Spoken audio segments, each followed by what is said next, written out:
একদিন বকুল স্কুল থেকে ফিরেই তার টিফিন ব্যাগে একটা অদ্ভুত কলম খুঁজে পেল।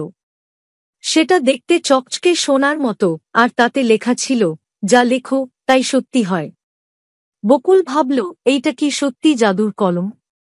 সে একটা কাগজে লিখল, আমার সামনে একটা বড় আইসক্রিম এসে পড়ুক। ঠিক তখনই পাফ, তার সামনে একটা বিশাল চকোলেট আইসক্রিম এসে পড়ল। বকুল আনন্দে লাফিয়ে উঠল। এরপর সে লিখল, আগামীকাল স্কুলে হোমওয়ার্ক না থাকুক। পরের দিন ম্যাডাম এসে বললেন, আজ কেউ হোমওয়ার্ক করবে না, সবাই খেলবে। বকুল তো মহা খুশি, কিন্তু এরপর সে একটু বেশি বাড়াবাড়ি করে ফেলল। সে লিখল, সব ক্লাস বন্ধ, শুধু খেলা আর খাওয়া।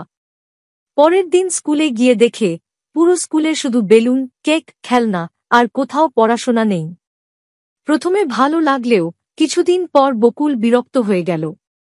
সে চায় আবার পড়াশোনা করতে, বন্ধুদের সাথে বই নিয়ে গল্প করতে। তখন সে জাদুর কলমে লিখল, সব কিছু আগের মতো হয়ে যাক। এবং সব কিছু আবার ঠিকঠাক হয়ে গেল।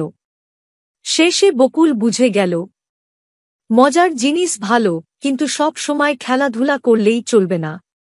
শেখা আর বইয়ের সঙ্গে বন্ধুত্ব